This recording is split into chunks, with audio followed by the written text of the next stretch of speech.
And good afternoon, everyone. It's time for Strat-O-Matic Baseball. Hey, we've got Ben and Mike and Kenyon in the chat already. Good afternoon, guys. Happy Sunday to you. Hope your day is going well. I'm just cleaning my glasses here. I'm a little slow today, okay, so we'll probably take the pace a little slower, maybe not. We'll ease into it, let's put it that way.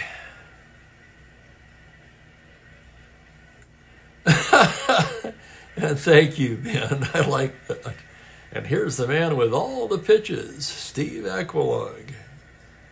I don't know about that, but I appreciate the sentiment. Let me slide this down here so I can read some of the comments.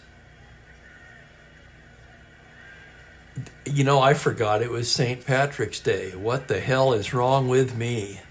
Oh my goodness. Well, I visited the family yesterday. Yesterday was my sister's birthday, which gives me even less of an excuse because I know damn well her birthday falls on or near St. Patrick's Day every year.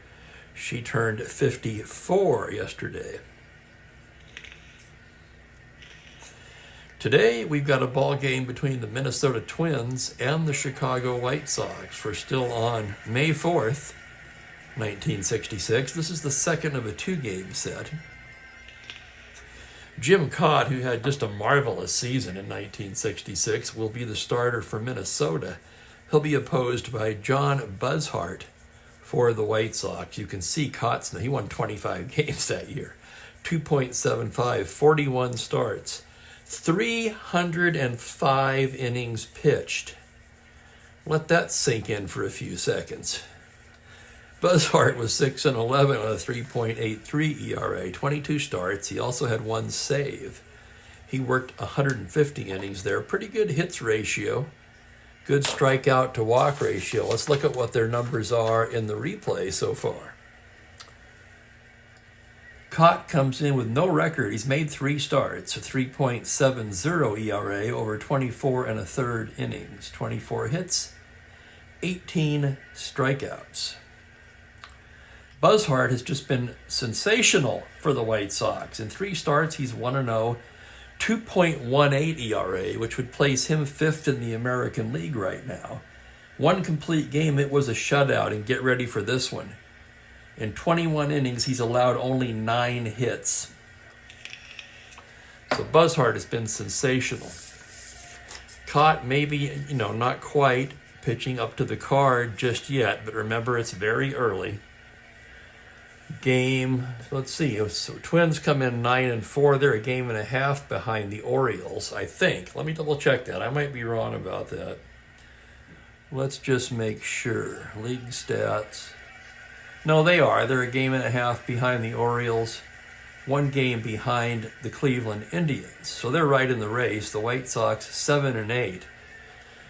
So for the White Sox, that's their 16th game, and this will be the Twins' 14th game of the season. There we go.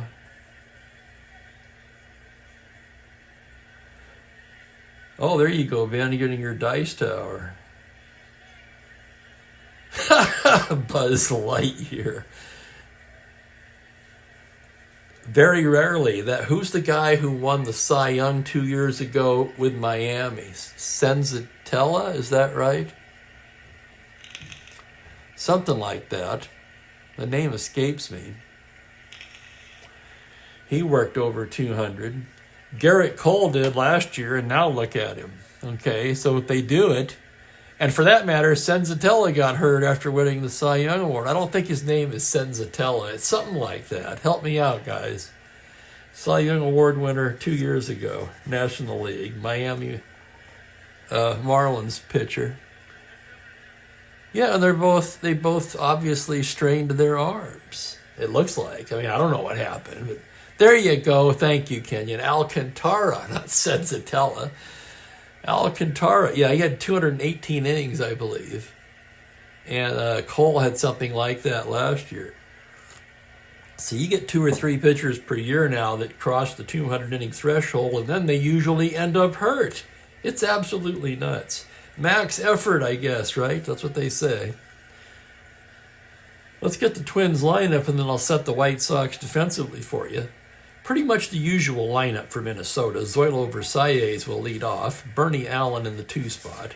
Tony Oliva bats third. Remember, Oliva was ejected from the last Twins game in the first inning. Don Mincher hits cleanup. Harmon Killebrew bats 5th today. Jimmy Hall in the 6th spot. Bob Allison gets a start today in left. He'll bat 7th. Earl Batty, catcher and team captain, bats 8th. And Jim Cott, a good hitting and good fielding pitcher as well as a good pitcher, bats 9th. The White Sox defensively will have McNertney today catching Buzzhart, catching Buzzhart. The infield Skowron at first, Buford at second, Hanson at short, Ward third. The outfield will be Danny Cater gets a start in left field today. Tommy Agee in center, Floyd Robinson in right. That's right, Ben. In the last game I played with the Twins, Oliva was hit by the pitch in the first inning, charged the mound, and he and the manager were tossed from the game.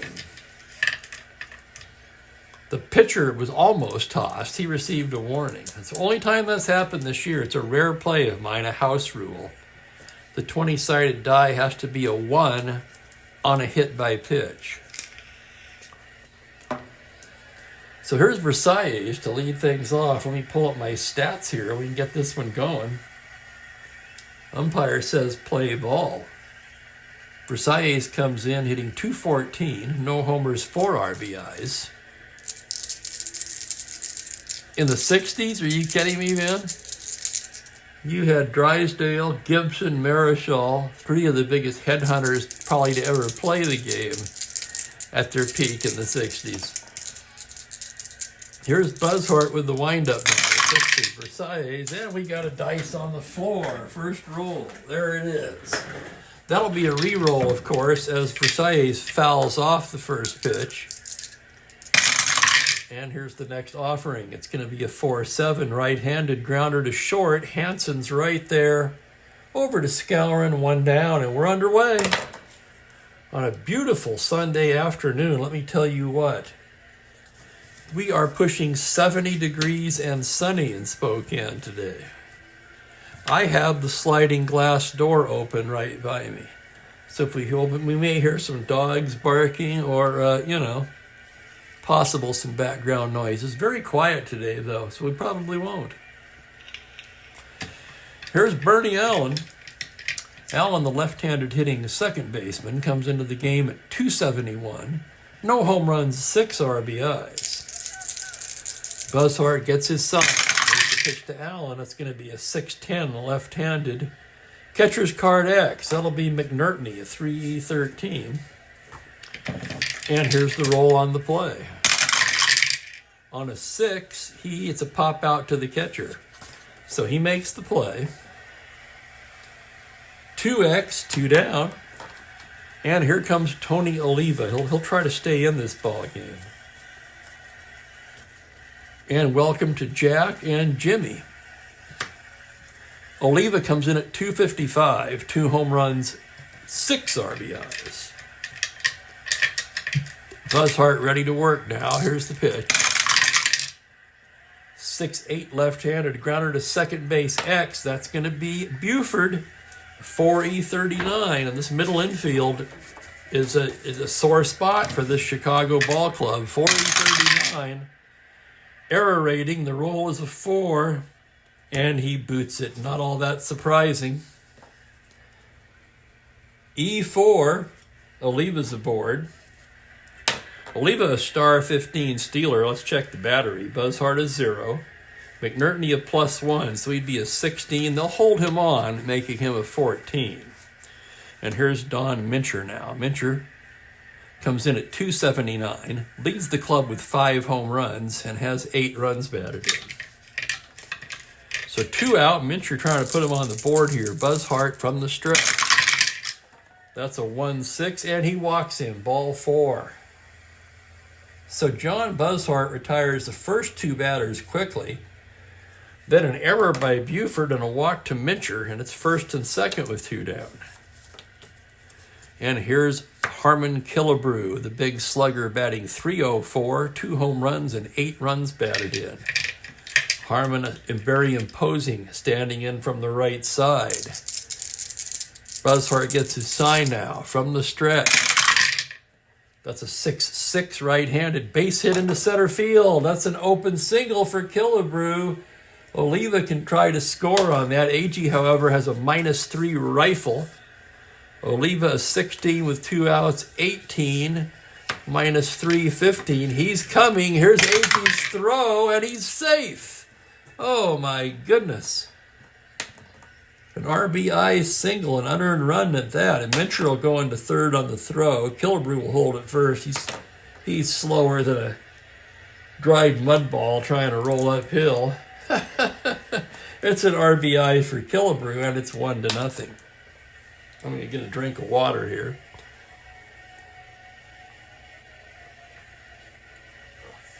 Okay, I'm trying to clear that voice up a little bit for you guys. And here's Jimmy Hall, the center fielder. Hall comes into the game leading the club in batting at .364. 3 home runs, 8 RBIs, runners at the corners, and 2 away. Pitch from Buzzhart, a 5-4 to the lefty. It's a grounder to third base X. That's going to be Ward, a 40-10.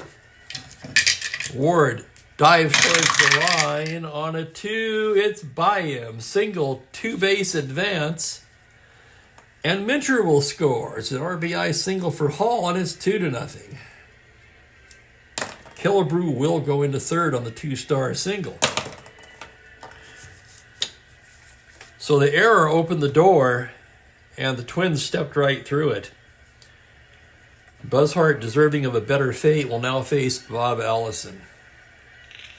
Allison hitting just .150. He hasn't played much, 7 games. He's 3 for 20 with 2 RBIs.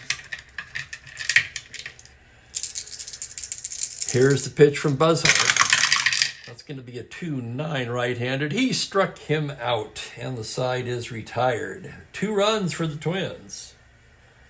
On 2 hits, both runs will be unearned. And we go to the bottom of the first. Twins nothing. White Sox coming to bat. The Twins, a formidable ball club. They come in hitting .242 as a team, so not so much for average. But they have 14 home runs. I think they're among the league leaders in scoring. White Sox hitting .241 as a team. Let me go to the league stats here. First grand totals. Minnesota scored 62 runs, which would place them 7th in the league in runs scored. Wow, it seems to me this offense is better than that. What do you guys think? Maybe they just haven't found their groove yet.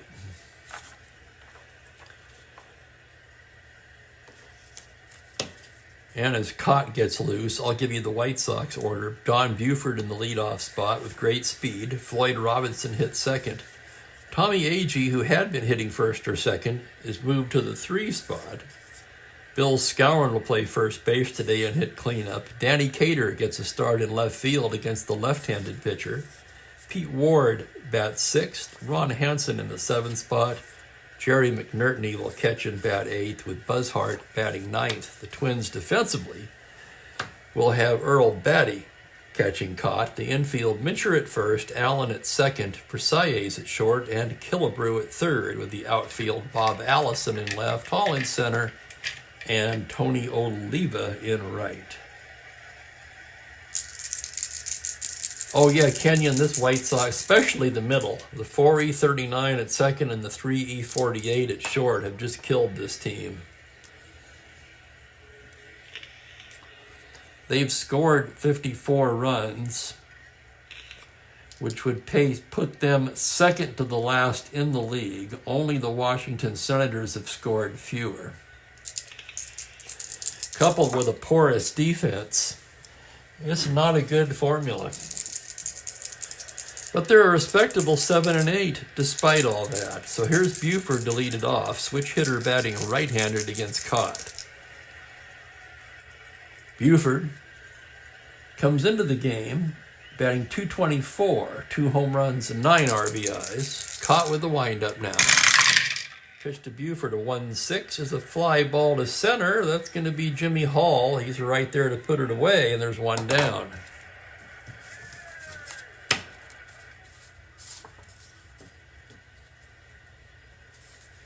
I do, Mike. I'll explain that after the inning is over. We'll find a guy for an example.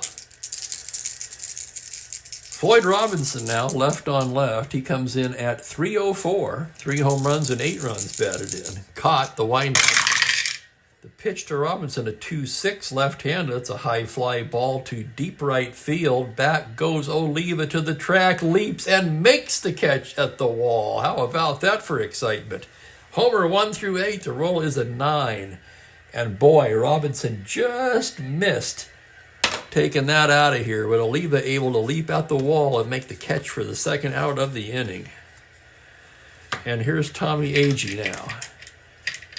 Agee probably the best player on this team, but he comes into the game at just 185. No home runs and 6 runs batted in. So they could certainly use Agee to get going a little better. Caught the windup. Pitch to Agee. It's going to be a 1-3 high fly ball to deep left field. Allison back on the track and makes the catch. 1-2-3 inning for Cott. Couple of loud fly balls though early on. We're through 1. It is Twins 2, White Sox nothing. Let's see if I can find one of these 20 guys.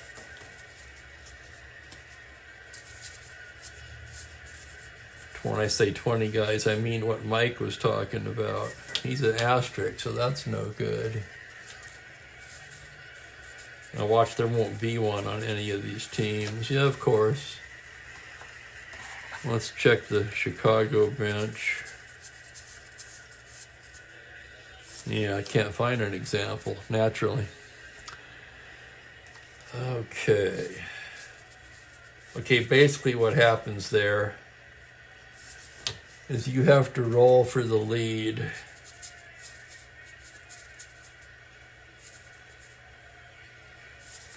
He's a 520, so that's not going to cut it. So anyway, you have to roll a 3 for the lead.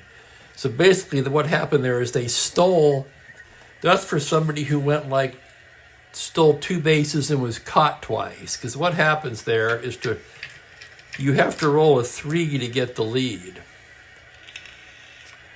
But on the roll of a 1, it's a potential pickoff. And the roll of a 2, that's something else, which I'm not using. It's a super advanced rule.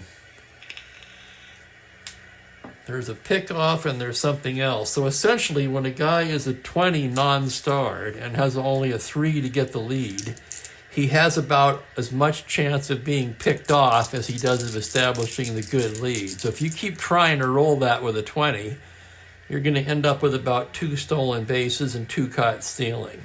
I hope that explains it.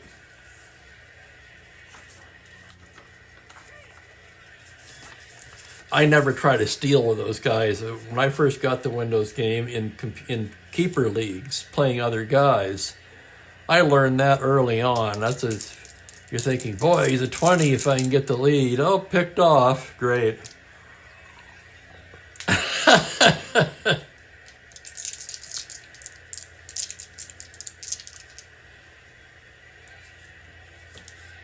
Here's Earl Batty to lead it off for the Twins in the second. Batty, the team captain, comes in the game batting .300, 9 for 30, 1 home run and 8 RBIs. Batty's had some clutch hits for this team so far in this young season. Buzzhard gets his sign. To wind up the pitch to Batty on a 1-9. It's a double to 1. He's going to settle for a long single on the roll of a 15, and Earl Batty is on to start off the second. Batty, despite his snail-like 1 through 8 speed, is a 16 if he could get the lead. He'd actually be a 17 with McNertney being a +1, and he has a 4 instead of a 3. So it's a little bit better. This is as close as I can get to for your example, Mike. We could try for the lead here. And with a 4, you'd have a 3 in 36 chance of getting the lead. And then with a 1, you would have a 1 in 36 chance of being picked off. So he's going to stay put, as you would probably expect from a guy who's a 1 through 8 runner. Instead, we're going to check the bunny rating on Cod, and surprisingly, he's only a D. I'll tell you, that comes as a big surprise to me. But he's going to lay it down anyway with nobody out. It's a 7D, and it's a successful sacrifice bunt by Jim Cott. Batty moves into second, and there's one away. So Cott lays down a nice bunt, runner in scoring position, albeit once again very slow runner.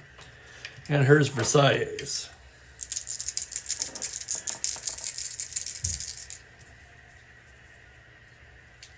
Versailles 0 for 1. Buzzhart checks his runner now. Pitch to Versailles, 3-7 right-handed. Grounder down to third. Ward has it. Checks the runner and throws him out. 2 away, and it will be up to Bernie Allen. Excuse me. Bernie, the left-handed hitter, popped to the catcher his first time up. Now trying to drive in a run here. Buzzhart trying to seal this inning. Here's the pitch to Allen. It's a 2-8 grounder to first base. Skowron has it. He'll just take it to the bag, and that'll retire the side. No runs to hit, 1 left.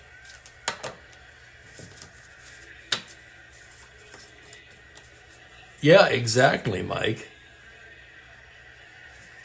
Cott was one of those pitchers good enough to be used as a pinch hitter sometimes. And here is the Catman taking the mound to face Skowron, Cater, and Ward in the bottom of the second.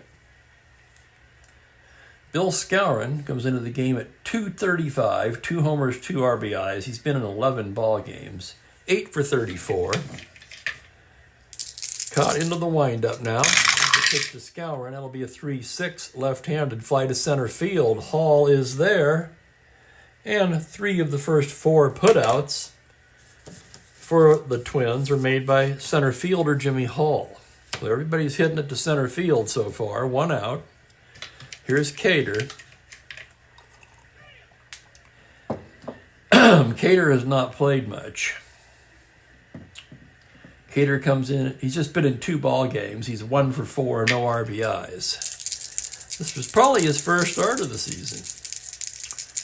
No, I think he started 1 other game. Anyway, he's 1 for 4. Caught the windup of the pitch. 6-7 to the righty. Grounder to second base X. That's going to be Allen, a 3E22.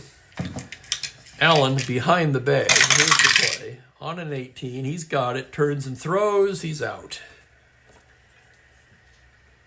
So 4-3X, Cater retired. Nice play, Bernie Allen.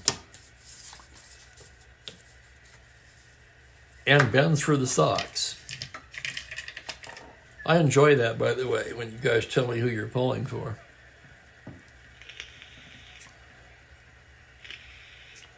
As I said before, my job is to remain impartial, which I try to do to the best of my ability. Here's Pete Ward. Pete Ward comes into the game at .275, 2 home runs and 7 RBIs. Oh, that makes sense. Left on left, it's a 2-5. That's going to be a long single for Pete Ward. 2-5 double to 11 on a 13. He's going to settle for a long single. So Pete Ward with a 2-out single. He's got a little speed. Caught a -1. Batty is 0, so he'd be a 14. And he's going to try to get in scoring position. He'd have to roll a 6. He does not get the lead, and here's Hansen.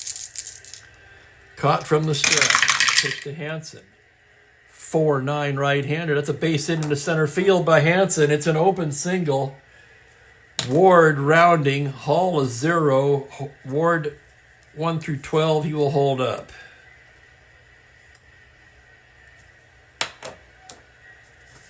No point making the third out at third. Jerry McNertney, will come to bat.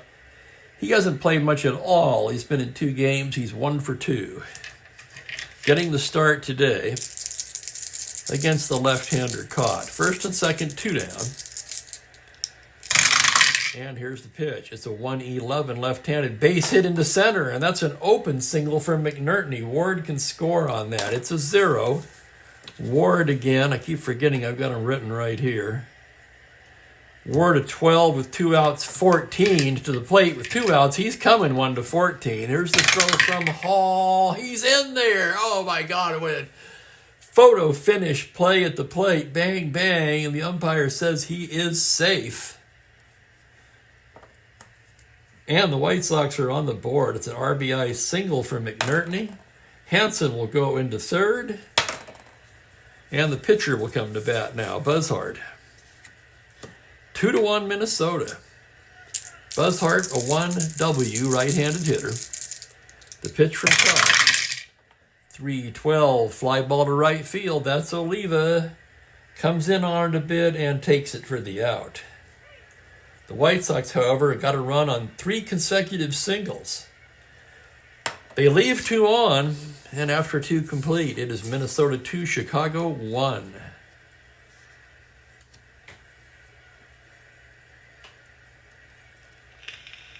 Yeah, Mike, this has been brought up before. I don't have a good answer for the 5 through 8 pitchers, but I know it was there right around the turn of the century for sure when I played a tournament with Cards and Dice over in Seattle, which I believe was 02 or 03. Prior to that, I'd been playing strictly the Windows game, and to be honest, I didn't pay much attention to it. They may have brought it in with the advent of the Windows game in the early 90s. That's entirely possible, but I would just be guessing.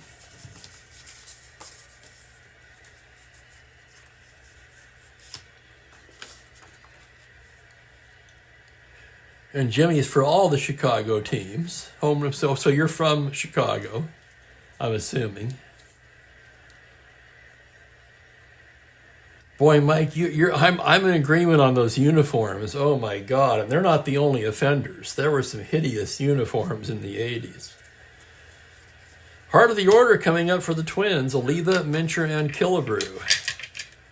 Buzzhart gets the sign from McNertney. Here's the windup.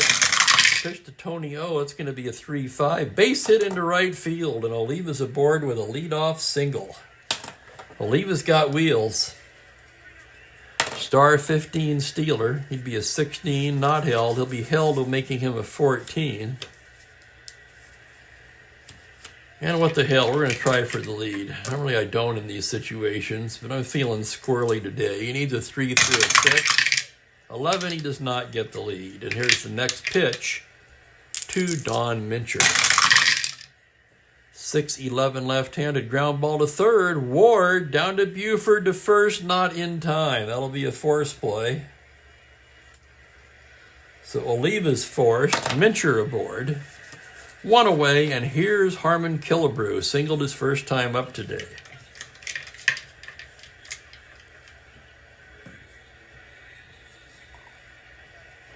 Is that right, Ben? Was this the exact season that Milwaukee became Atlanta? Interesting. I did not know that. I like that too, Kenyon. Yeah, Sam Mealy wants a replay. Boy, they'd be calling for it today, wouldn't they? I'll be darned. It's interesting, Ben. Thank you for that.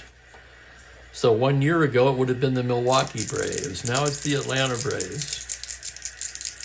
Killebrew standing in 1 on, 1 out. Buzzhart from the stretch. Pitch to Big Harmon, 4-6 right-hander. It's a fly ball to center field. A.G. drifting back now. He's there and makes the catch 2 away. And that'll be Jimmy Hall coming up now, batting left-handed. Singled in a run in the first. Buzzhart trying to get out of the inning now, working from a stretch.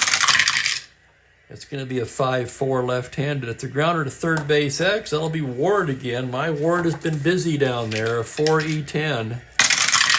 And here's the play on a 1. He's not going to get it. It's past him. That's going to be a base hit. As Cater rounds it up. Mincher scoots into third. And the Twins have runners at the corners and 2 away. And here's Bob Allison now. Allison struck out his first time up.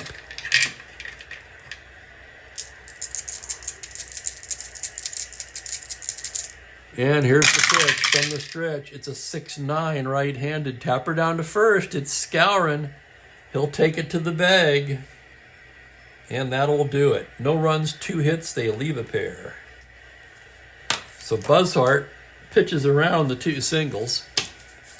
And it's still a 2-1 ball game.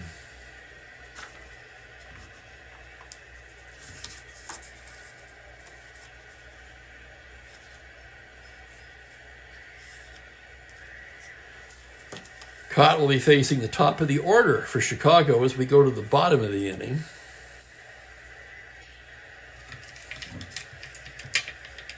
And Ben, absolutely, you don't want a 4-fielder to be busy. Although really a 4 with a low E rating is, to me, is acceptable at third base. What I don't want is down there is a high E rating, regardless of the range. Oh, interesting, Mike. Yeah, the Colt 45s. Only Texas would name a team the Colt 45s, right? I mean, seriously. I have family in Texas, so believe me, I've no bias there against Texas. I've been there several times. Here's Buford. 0 for 1, caught the windup. Pitch to the righty, 2-10, pops him up. Versailles under it. And there's 1 down. And here comes Floyd Robinson now. Flew out to right his first time up.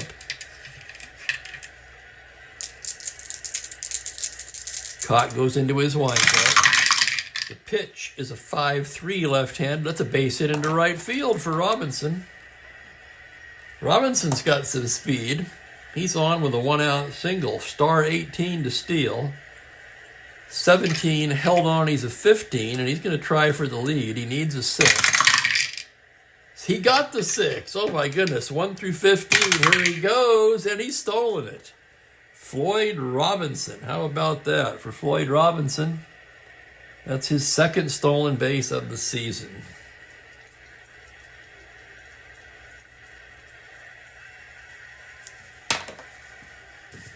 So Robinson, the tying run now in scoring position, and here's Tommy Agee with Bill Skowron on deck.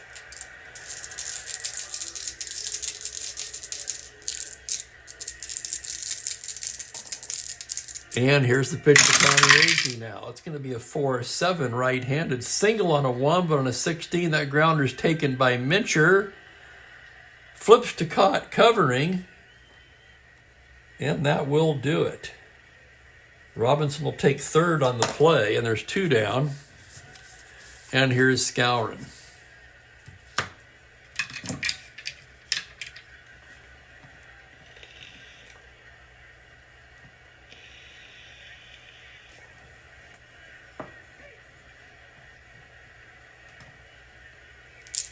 Skowron 0 for 1. Runner on third, 2 away. Cott looks at him. Now the windup on the pitch. It's going to be a 2-4 against the lefty. Fly to right field and playable for Oliva. He drifts over, puts it away, and that will retire the side. No runs a hit, 1 left. And we're through 3 complete in a 2-1 duel.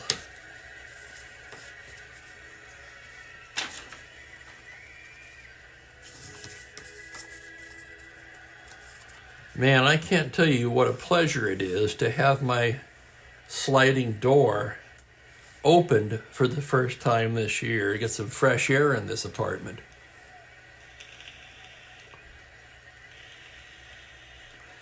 Two to one game as we go to the 4th. Buzzhart will be pitching to Batty, Cott, and Versailles. Earl Batty singled his first time up now. Here's the pitch from Buzzhart. 3-5 against the righty. A grounder to short. Hansen will take it. throws him out, one away. And here's Cott, who bunted his first time up. Cott's a left-handed hitter. 6 hitters card with N power. So Cott can handle the bat.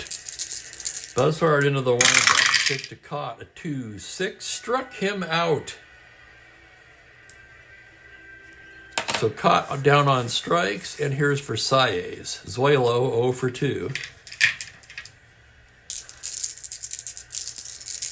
And the windup and the pitch. That's a 5-7 right-handed. Single to 6 on a 19. That liner's right into the glove of Buford. And it's a 1-2-3 inning for John Buzzard. Buzzard's really been marvelous for the White Sox so far this season. Trails by 1 right now, but he's got his club right in the ball game.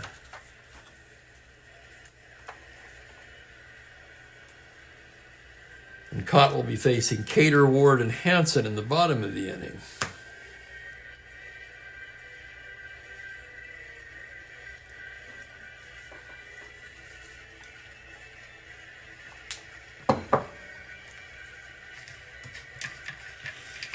Cater's 0 for 1 today. Cott gets the sign from Batty. Here's the windup and the pitch. That's going to be a 5-9 right-handed. Swung on and missed, strike 3. And that's the first strikeout of the game for Cott. And that'll bring up Ward. Ward singled and came around to score in the second. Left on left as Cott delivers. It's a 2-3, and he walks him. Ball 4. Just had his first strikeout, and now he issues his first walk of the afternoon. Ward, a 14 not held. And he's going to try for it. He needs a 6. 5, he does not get it. Here's the next pitch to Hansen. 4-9 right-handed. Base hit into center field. That's going to be an open single. Ward will round and hold at second with the gun of Agee. He makes the smart play and does not try to push it. So first and second, 1 out. And here's McNertney, the catcher. He singled his first time up today. McNertney hasn't played much, but a pretty good card, at least against lefties. Caught from the stretch now. Pitch to the catcher, 3-5, grounder to short. That's going to be 2. It's for Saez to Allen to Mincher, double play. And what a rally killer that is. No runs, a hit, 1 left. We're through 4 in a 2-1 game.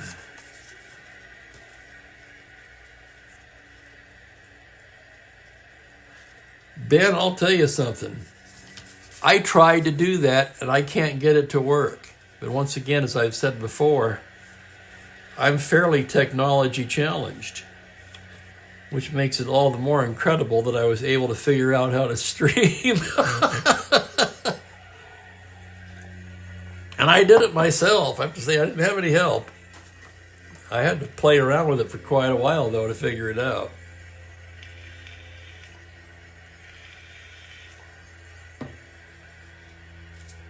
To the 5th we go.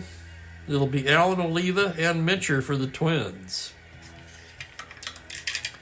Buzzard gets the sign from McNertney. The pitch to Bernie Allen. That's a 3-8 right-handed fly ball to center field, playable for Tommy Agee. He's right there. Man, Agee was a good outfielder. Here's Oliva now, 1 for 2.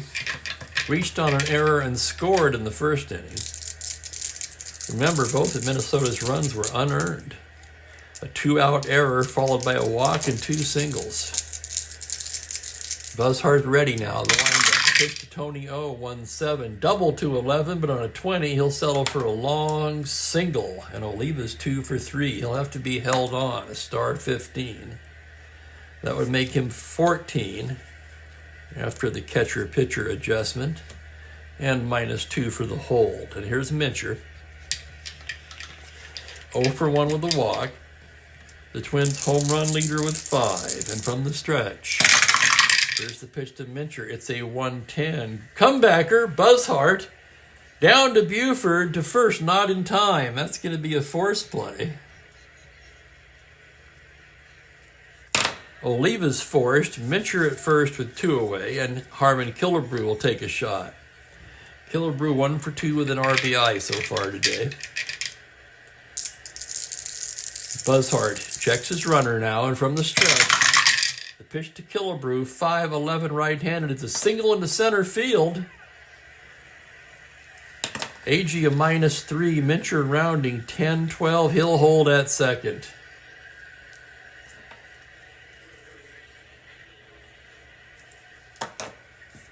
First and second, 2 down. It'll be up to Jimmy Hall. Buzzhart trying to get out of the inning. Hall 2 for 2 already today. Drove in a run in the first.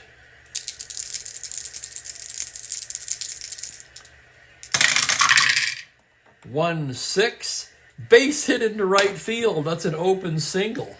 Mincher can try to score on that. Robinson, unlike AG, is a +1. Mincher 1-10, 2 outs, 1-12, +1, 13, and he's coming. Robinson's throw to Buford, the relay, he's safe. So Mincher in to score on the RBI single by Jimmy Hall. Killebrew would not have tried to advance on that. And what I'm doing there, just to explain it, I'm loosely using the super advanced base running, the cutoff rule. Where in that case, if Killebrew would have tried to advance, he would have been a 9 -5, 4, and the outfield adjustment a 1 through 5.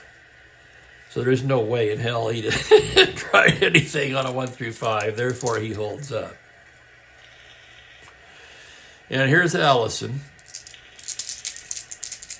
3-1 Minnesota now. 2 on, 2 out.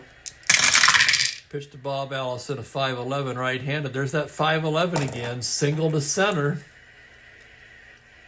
Are they going to try to push it? Killebrew to the plate with 2 outs. 9-11 -3. He'd be a 1 through 8. Sometimes I do that, but I'm inclined to not do that today. So all runners will advance just 1 base at a time on the base hit by Allison. And Buzzhart's fatigued. In fact, I beg your pardon, guys. He was fatigued after Hall's single. I just happened to look down at the card. Honestly, I did not expect him to be a 5 for endurance, but he is. And here comes Eddie Stanky, and that's going to be it for Buzzhart. And kind of a shame, really.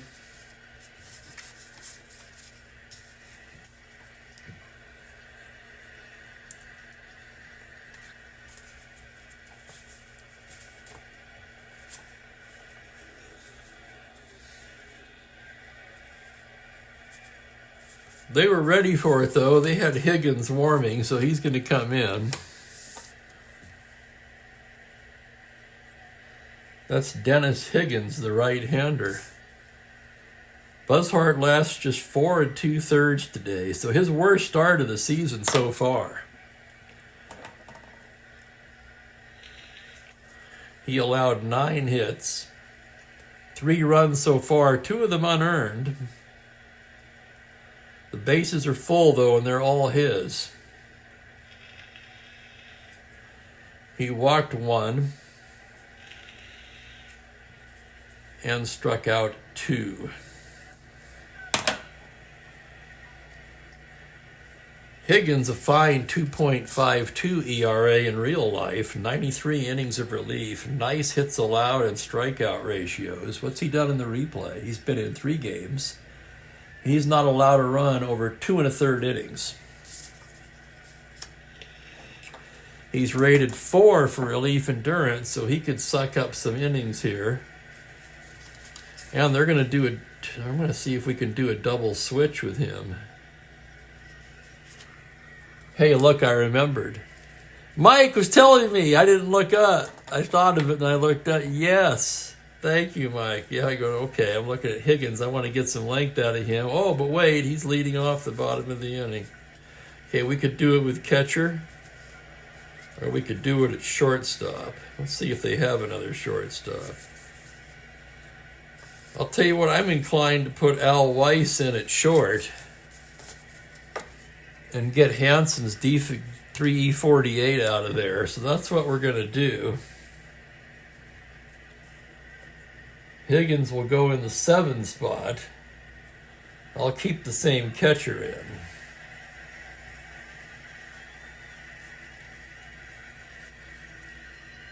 And the 9 spot will become Al Weiss at short, where he's a 2E12. Quite an improvement over a 3E48. So he'll lead off, and the pitcher's card will go into Hansen's spot. And thanks again, Mike C.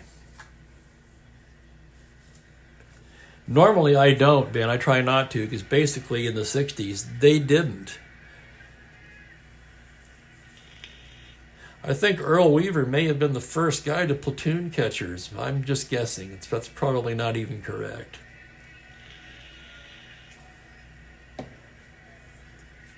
But they didn't have all of the sabermetrics, the data they have today. So in those days, the catcher had the game plan. Pretty much, if he caught the first, he caught the 9th. Okay, here's Batty with 2 outs and the bases loaded. 3-1 Minnesota. Trying to blow it open. Higgins coming in, trying to shut the door here. Right-handed pitcher. Here's the pitch to Earl Batty. That's a 2-12 tapper to first. Skowron, he'll take it himself. And Higgins squirms out of the jam. 1 run for the Twins on 4 hits, and they leave the bases loaded. Oh, my.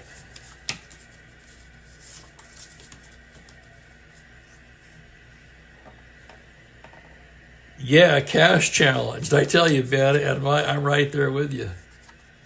Retirement, maybe not all it's cracked up to be. Although overall I cannot complain, so don't get me wrong.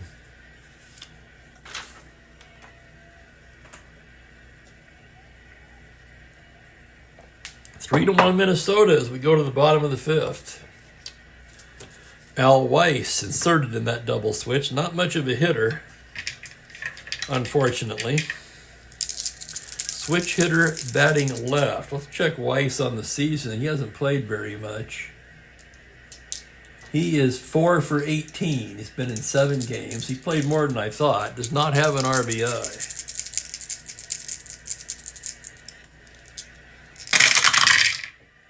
Batting right-handed, it's a 5-4. Fly to center and shallow. Here comes Hall, still coming. Makes the catch for the out. That'll bring up Don Buford. Buford 0 for 2 today. Batting right-handed, caught the windup. That's a 3-12 lefty, and he walks him. And man, Buford was good at drawing walks throughout his career. Good eye at the plate and blazing speed. A star 17. Battery -1, 16. He'll be held, making him a 14. And he's going to try for it, simply because the White Sox are offensively challenged. They have to try to make things happen. 2 through 6 or 9 for a 14. He does not get a good lead. Here's the next pitch to Robinson. That's a 2-12 left-handed. Pop-up right side. Allen there. He's got it, and there's 2 down. And it will be up to Tommy Agee. Agee off to a horrible start, and he's 0 for 2 today.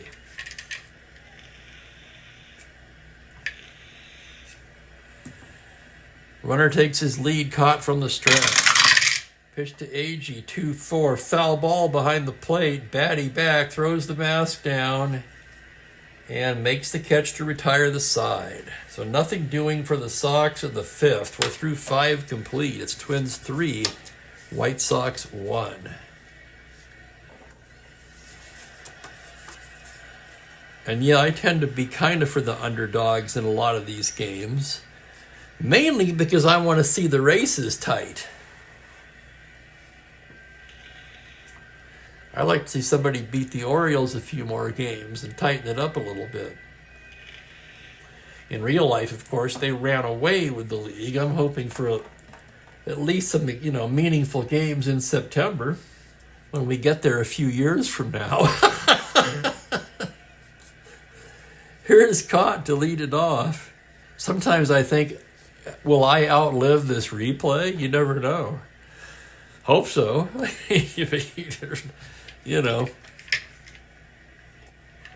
I always think of the line, how many remember the movie Absolute Power? Clint Eastwood, Gene Hackman, Ed Harris. And Ed Harris comes up to Eastwood in the diner, and he suspects him, and he's questioning him. He says, well, I'll see you tomorrow. And Eastwood just turns and casually says, tomorrow, my friend, is promised to no one.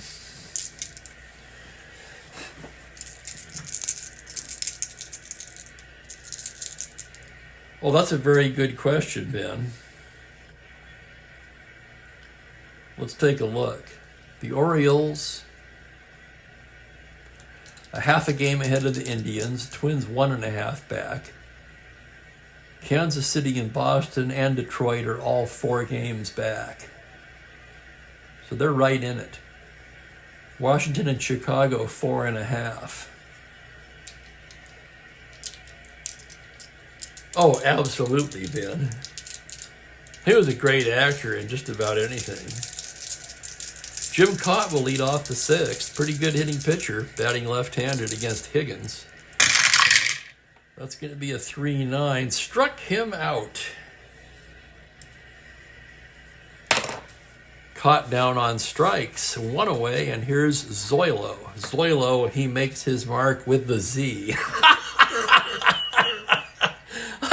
I'm referring, of course, to the old black and white Zorro show. How many are old enough to remember that? Now, Ken, what do you mean by that? Historic playoffs.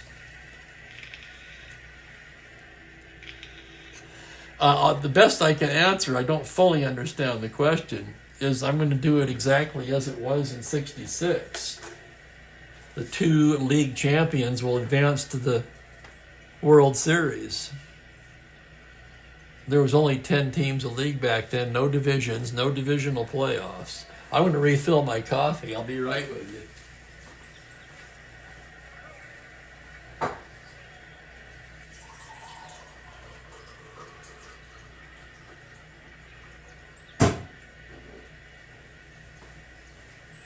And, okay, let's see. That's kind of what I thought. Last in the morning coffee, that's going to need a slight nuking. There you go, Kenyon. You remember it. That's awesome. Yeah, I like the one reason I miss these days. I mean, to me, there are too many forking teams in the playoffs today. I'm sorry. I have nothing against the Arizona Diamondbacks at all, but they had no business being in the World Series.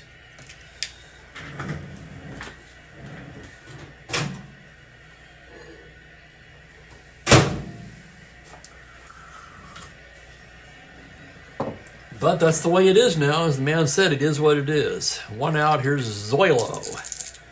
Higgins with the pitch. That's a 6-4 to the right-hander. Catcher's card X. That'll be McNertney, a 3E13. Here's the roll on the play. On a 4, that will be a pop out to the catcher. So 2X, 2 down. And here's Bernie Allen. Allen 0 for 3 today. Higgins gets his sign. Here's the pitch to Bernie. That's a 6-6 left-handed, and he walks him. So a 2-out walk issued to Allen. Allen not a threat to steal. And here's Tony Oliva. Tony O is 2 for 3 today. Higgins checks the runner. Now from the stretch. 2-11 right-handed as a grounder to second. Buford has it, throws to first, and that will retire the side. No runs, no hits, a man left. We go to the bottom of the sixth, still a 3-1 ball game.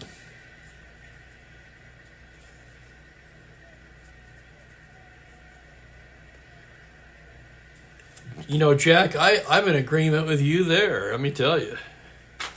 That was just fine. 154 games is just fine. In fact, my proposal for today's game is if you're going to have this many teams in the playoffs, what they should do, and this is going to be weird, but I'm just going to come out with it, they should shorten the season to 5 months. And then September and October should be 2 months of playoffs. And the beginning series should be best of 7, not best of 3. And the series and maybe even the semifinals should be at least a best of 9.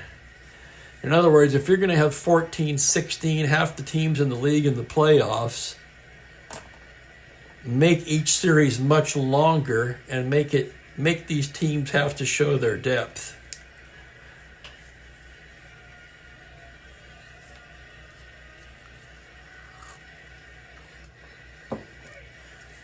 The thing is, it'll never happen, of course, because none of these owners are going to give up that many games on the schedule.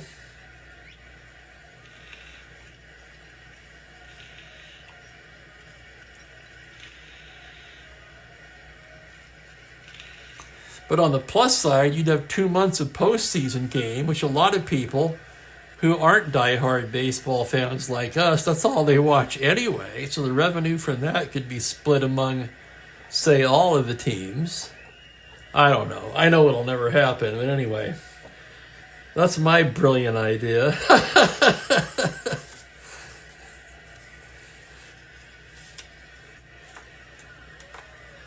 Jim Cott ready to work the bottom of the sixth. It'll be Skowron, Cater, and Ward due for the White Sox. They trail by 2. Skowron 0 for 2 today. Cott into the windup now. Here's the pitch. That's a 4-8 to the right-hander. Struck him out.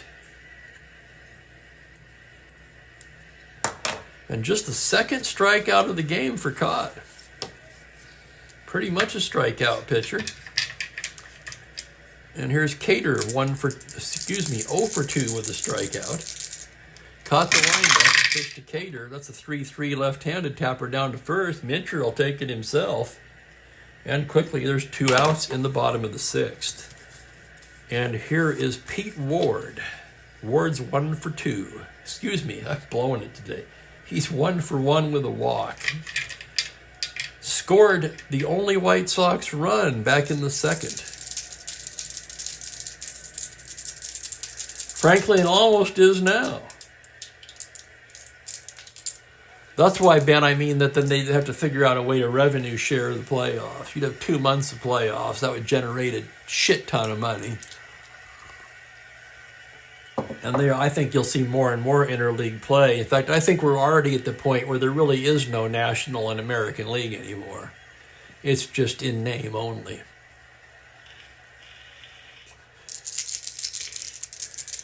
Two outs, and here's Ward. Left on left, 1-2, liner speared by Mincher, and that's going to do it. 1-2-3 go the White Sox.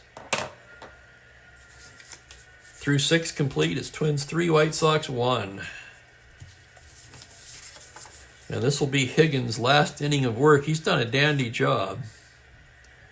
1 1/3 scoreless so far. He'll be due to bat third in the bottom of the inning. It'll be Mincher, Killebrew, and Hall. Higgins into the windup. Here's the pitch to Mincher. That's a 4-5 left-handed grounder to shortstop X, and that is now Weiss, 2E12, so that move pays off, hopefully, for the White Sox, that is. And here's the play. On a 3, diving stop by Weiss to his feet, throws him out. It's a web gem by Al Weiss that Ron Hansen clearly would have had no chance at. Oh my God, 6'3" exclamation point. What a web gem there by Al Weiss. He was a fine defensive ball player. Couldn't hit much, but man, could he pick 'em. And here's Killebrew now. Killebrew 2 for 3 today. Higgins getting the sign. The pitch to Big Harmon, a 3-7 is a fly into center. Tommy Agee drifts back and makes the catch, 2 down. And here comes Jimmy Hall, the hot bat for the Twins today, 3 for 3 with 2 RBIs. And McNertney's going out to the mound. And they're going to go over Hall. Okay, they're squared away now. McNertney back into the crouch. Higgins the windup. The pitch to Hall is a 2-7. Grounder to second. Buford has it. Throws him out, and it's a 1-2-3 inning for Dennis Higgins. So a fine job out of the pen today by Dennis Higgins. 2 1/3 scoreless.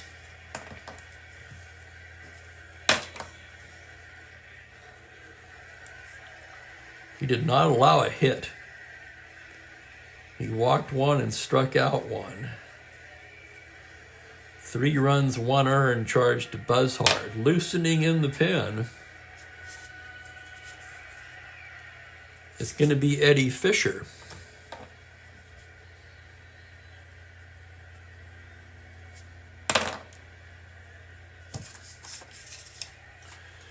And we move to the bottom of the 7th as we stretch.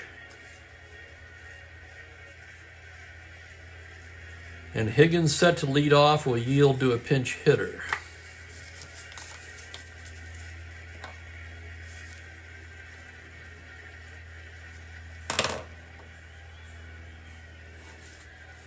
They used Freese and Barry in real life. We got a left-handed hitter out there. Barry's the better hitter. Let's see what else we've got. I'm going to go with John Romano. Right-handed batter, better against lefties.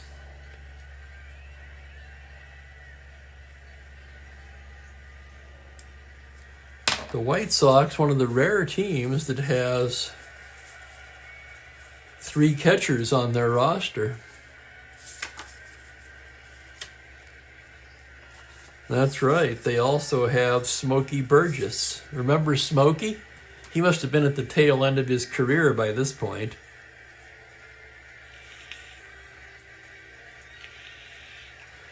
Franklin, you know they're going to expand again too, so yes.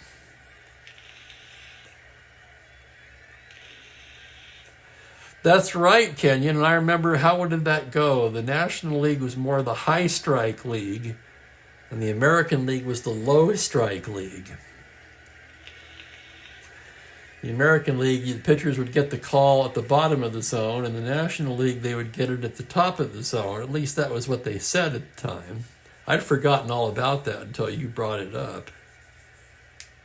So here's Romano to lead off the 7th. Man, that's not where he goes, is it? Let's move that over. Or that will confuse me when I go to enter the game manually. So here's Romano, caught the windup. That's going to be a 4-10 to the righty. It's a fly to center field X. That's Jimmy Hall, a 3-8. Hall drifting to the gap, and here's the play. On a 16, he's there to make the catch for the out. So Romano retired 8X. And here's the catcher now, Jerry McNertney. Al Weiss on deck. Caught the windup. That's a 3-3, and he walks him, ball 4. So McNertney with the 1-out walk. McNertney is a star 15 stealer. How often do you see that for a catcher? Not very often. He does have the 8 automatic caught, but the point being, he'll have to be held on. It's too bad Weiss isn't a B hit and run, because I'd sure roll the dice on that one here. Weiss will hit away, 1 on, 1 out. Switch hitter batting right-handed against Cott. That's a 5-7, swung on and missed, strike 3. So Weiss retired, and it's up to Don Buford. Buford 0 for 2 with a walk. Cott gets his sign now from the stretch. That's going to be a 6-6 right-handed. Double to 5 on a 7. It'll be a long single. McNertney will round and go into third. And there's runners at the corners and 2 away. And it will be up to Floyd Robinson.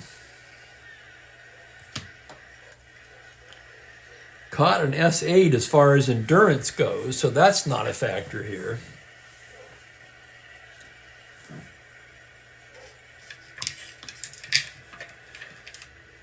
Robinson's 1 for 3. Runners at the corners, 2 down. Caught from the stretch. 2-7. Base hit to center field, Floyd Robinson. Oh my goodness, McNertney can walk home. Buford rounding. He's headed to third with the tying run. 16, 2 outs, 18. Let's see, that's a 2-7 to center. Hall is 0. They're just going to cut the throw off. He's going to go into third, and they'll hold Robinson to first. And it's a 3-2 ball game. Robinson would be the go-ahead run, so that's the play, clearly.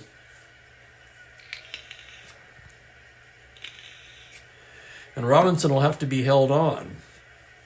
So Cott now running into some trouble here in the 7th.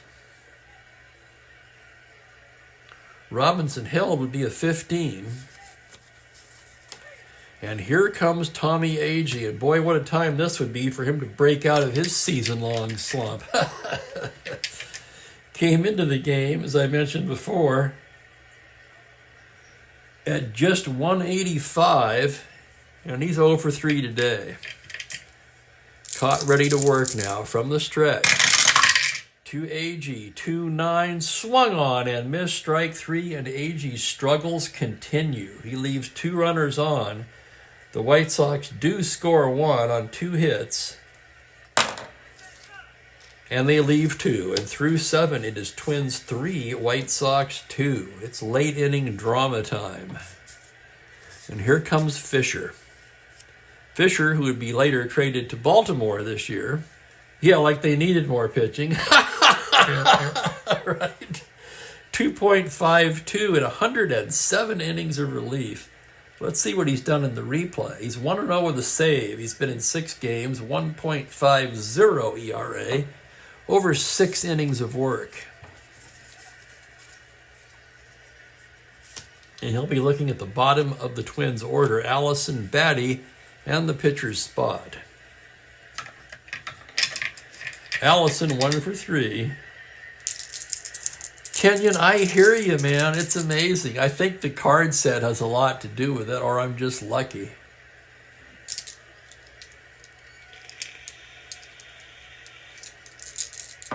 Keeps it interesting, though, doesn't it? Here's Allison now. Fisher, the righty. Winds and deals on a 4-10 right-hand. It's a fly to center field X. That's going to be Agee. A marvelous 1E8. Agee sprinting to the gap on an 8. He makes a fantastic running catch, 1 down.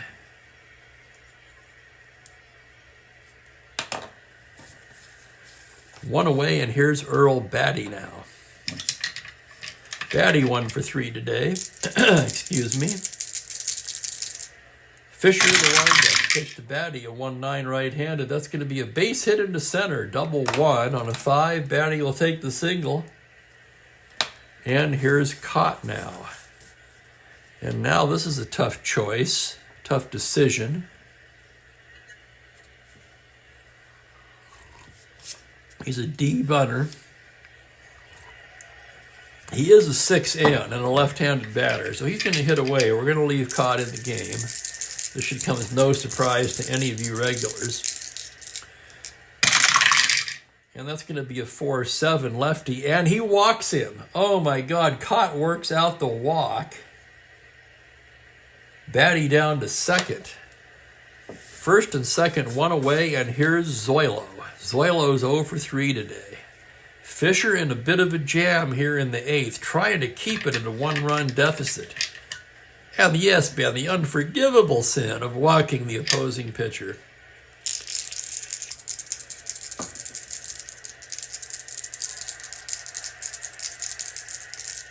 And here's the pitch for Zoilo.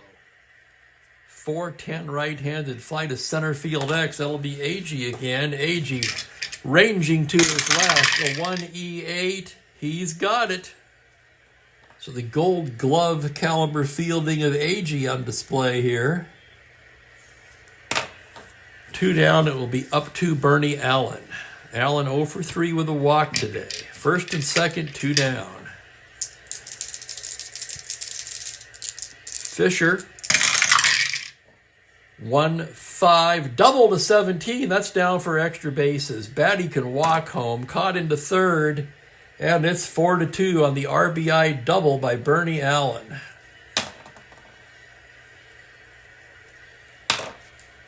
So Bernie Allen comes through with a 2-out double. And here's Tony Oliva.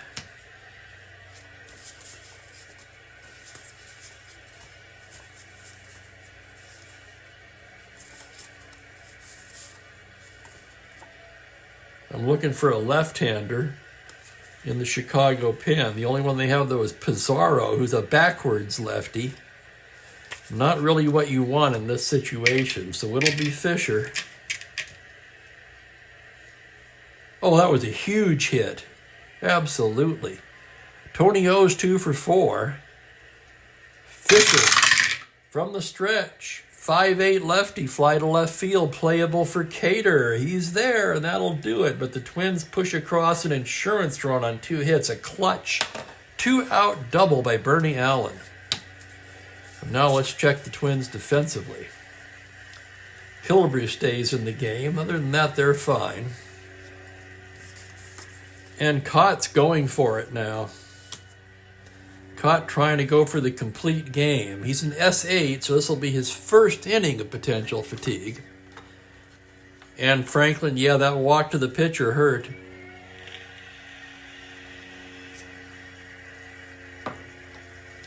Skowron, Cater, and Ward do. Let's see, Cott's allowed 7 hits today, so not a dominant performance, but a fine one nonetheless. Skowron's 0 for 3. Caught into the windup. To Skowron, 5-3 right-handed. Base hit into right field. Skowron aboard with a leadoff single. Skowron not a threat to run. And he's not the tying run, so I'm not thinking about a pinch runner here. And here's Danny Cater 0 for 3. Excuse me. Cott now working from the stretch. Pitch to Cater, 1-4, left-handed, pops him up, left side. Versailles has it. And there's one away. And here comes Pete Ward, the third baseman. Ward, 1 for 2 with a walk today. Pitcher is on deck. Ken Berry has grabbed a bat. From the stretch now, the pitch to Pete Ward. That's going to be a 1-8. Struck him out. So Ward down on strikes, 2 away. And now we'll have a batter for Fisher.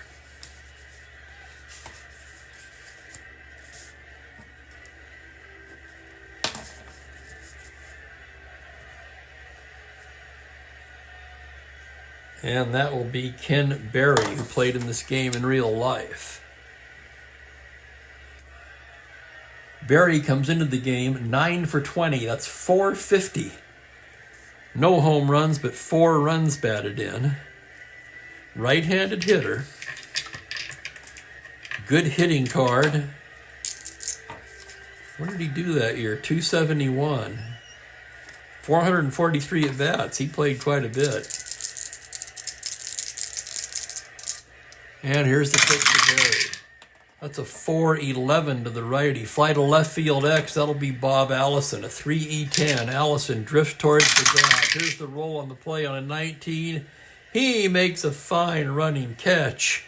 And that will do it. 7X. Barry is retired. No runs a hit, 1 left. And we're through 8.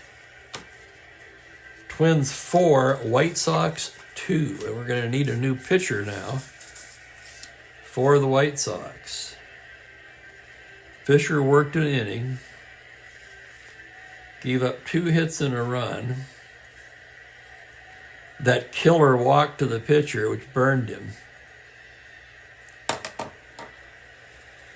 They've got left, right, left coming up.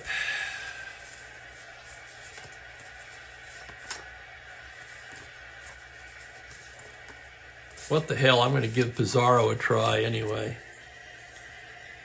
He's the only lefty in the Chicago pen right now.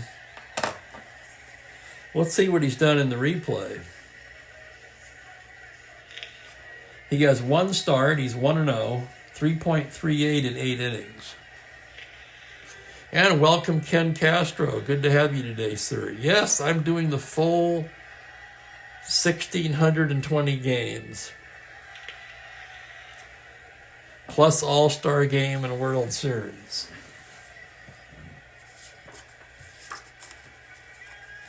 So Pizarro getting loose for the 9th. It'll be Mincher, Killebrew, and Hall.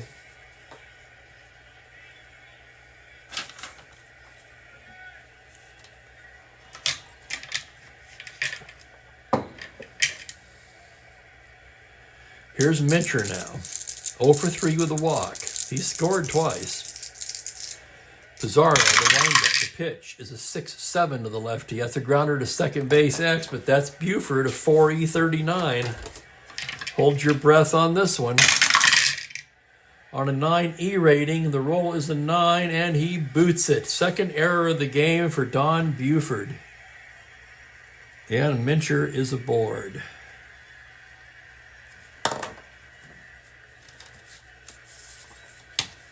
And that'll bring up Big Harmon. Killebrew's 2 for 4 today. Pizarro now working from the stretch. That's going to be a 3-9 left-handed. He struck him out. Oh my goodness. High heat by Pizarro. Killebrew a little late. And there's 1 away. Here's Jimmy Hall, the hot bat in the lineup. 3 for 4. 2 RBIs. Runner on first taking his lead. Pizarro from the stretch. It's a 4-9 left-handed. That's a double to right field. That's down in the corner.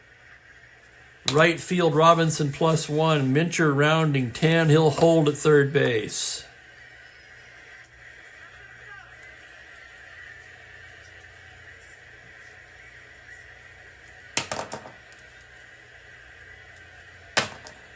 One out double by Hall, and the Twins have runners at second and third and 1 down. And now Pizarro's in a jam, and here's Bob Allison.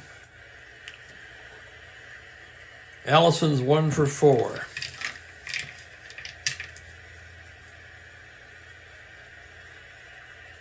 Infield will have to be in. They can't give up another run. It's 4-2. Infield in, here's Allison. Pizarro's delivery, a 2-5, and he walks him to load the bases. Holy crap. So Pizarro comes on, and he's in trouble, to say the least.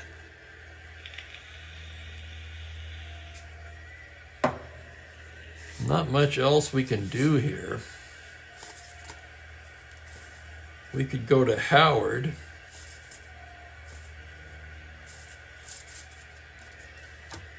He's going to face Batty.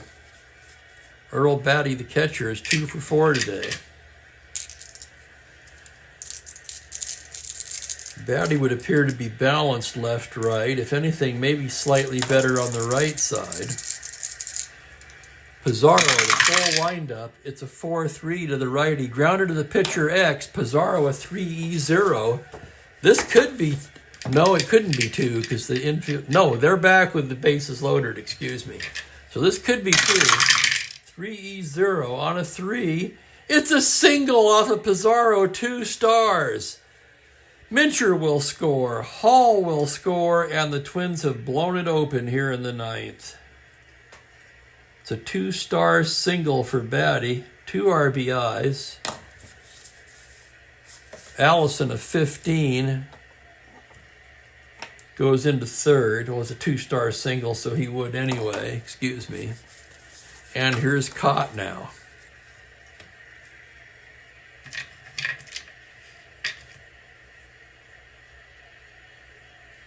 Here, Cott, the left-hander, left on left. 6-7 grounder to second base X, and guess who that is again? Yep, it's Buford. 4E39. Here's the play. 13.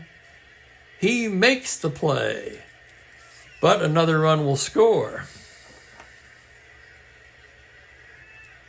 So 4-3X, Allison crosses the plate.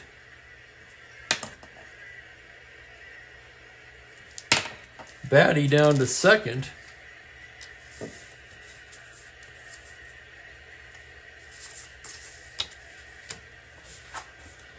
Let me look at that again. Yeah, it's a ground ball C.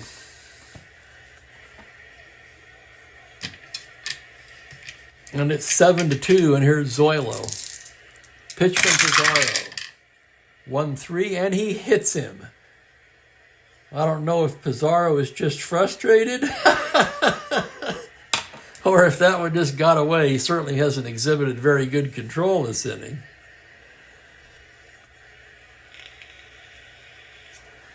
So Zoilo hit by the pitch.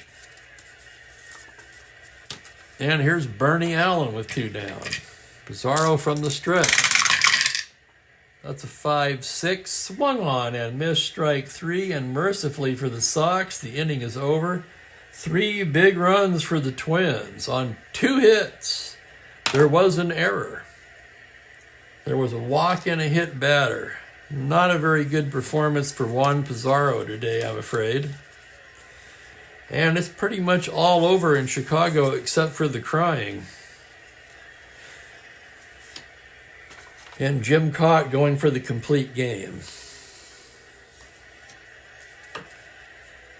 McNertney, probably a pinch hitter for Weiss. Let's see if they even have another shortstop. Well, they've got Lee Elia, so yeah, they could do that.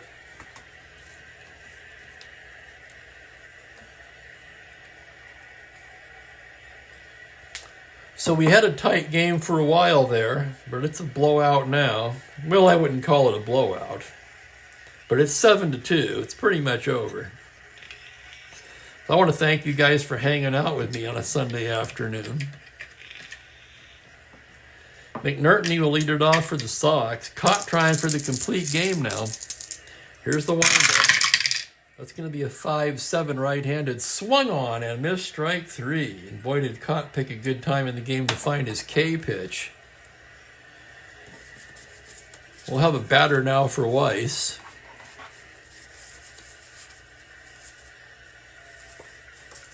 Could be Freese, who played in this game in real life, and that's who it's going to be. Gene Freese is going to grab a bat.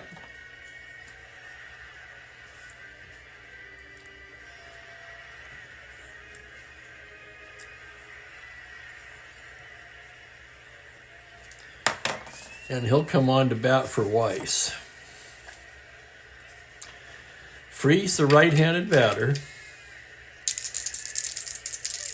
Caught into the windup now. Here's Freese. It's going to be a 4-7 right-handed. Single to 1. That grounder is fielded by Mincher. He takes it himself. And the White Sox are down to their last out in the form of Don Buford. He of the 2-error day.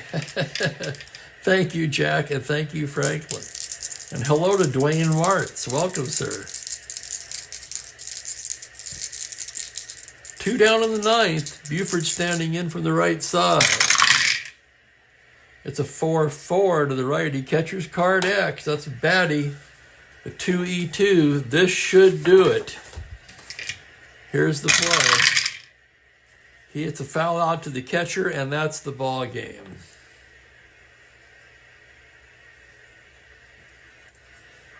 So Cott indeed goes the distance as the Twins win it 7-2. That pulls them to within one game of the Orioles.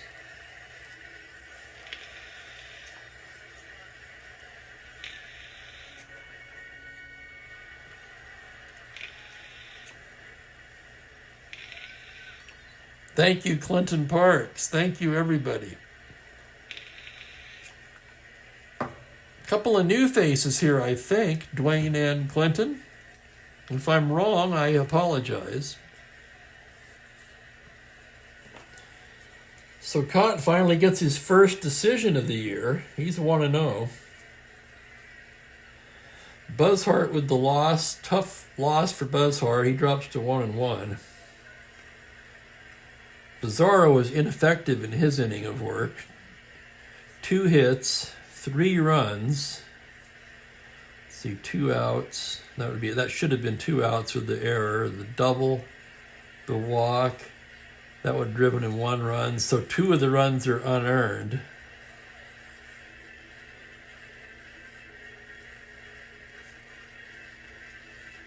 So 4 unearned runs,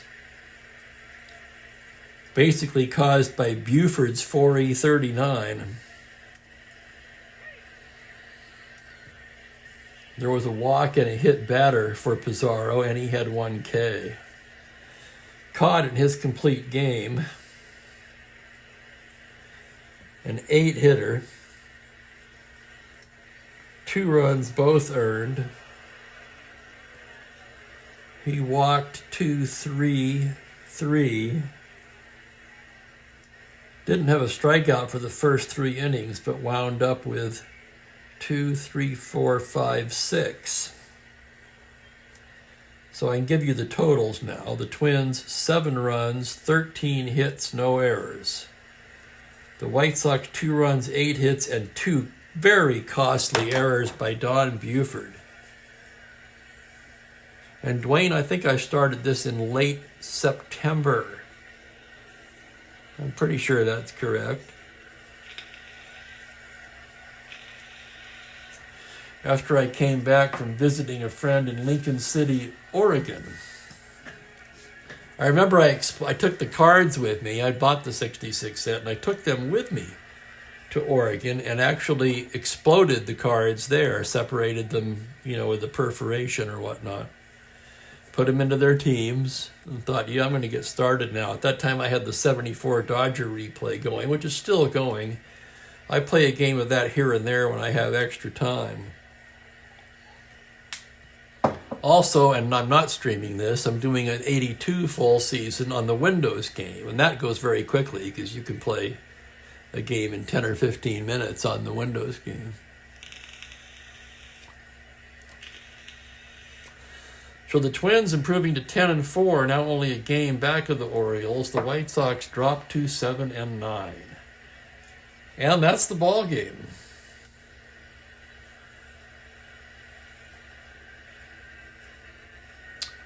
Let's see what's on the slate for tomorrow. At 1 p.m. Pacific time, it will be the Pittsburgh Pirates at the Cincinnati Reds. Steve Blass will toe the rubber for the Pirates. Jim O'Toole gets the start for Cincinnati. In the meantime, that's it for me. I want to thank everybody again for hanging out with me. Spokane Steve, wishing you all a pleasant good afternoon. Enjoy the rest of your weekend, guys. Take care, everybody.